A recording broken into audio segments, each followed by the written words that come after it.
Hello বন্ধুরা, তো number ক্যালকুলেশনে একটা জিনিস বলতে তোমাদেরকে ভুলে গিয়েছি। আগের ভিডিওতে আমি কিভাবে নাম্বার একাডেমিক স্কোর ক্যালকুলেশন করতে হয় সেটা বলে দিয়েছি, তোমরা দেখে নেবে আগের ভিডিওতে।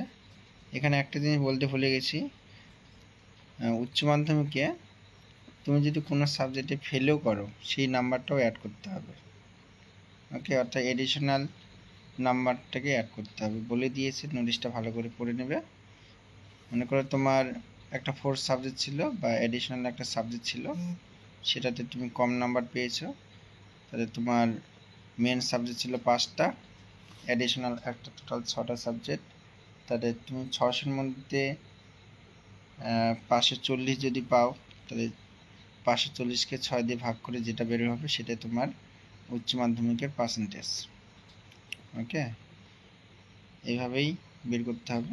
আর আগের ভিডিওতে বলে দিয়েছি কিভাবে বের করতে হয় একাডেমিক স্কোর।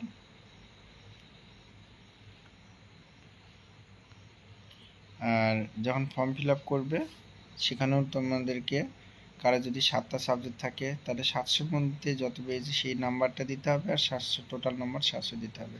কারো যদি উচ্চ মাধ্যমিকে 9টা সাবজেক্ট থাকে তাহলে 9টা সাবজেক্টই দিতে হবে। 9টা সাবজেক্টের টোটাল নম্বর, 900-র মধ্যে টোটাল কত পেয়েছিল, আর এদিকে টোটাল 900 কতর মধ্যে পরীক্ষা হয়েছিল। এইভাবেই ফর্ম ফিল আপের সময় দিতে হবে। আমরা যেভাবে দিয়েছিলাম আগের বছরে 2022-এ যে ফর্ম ফিল আপ হলো সেই সময় যেভাবে দিয়েছিলাম ঠিক সেরকমভাবে দিতে হবে।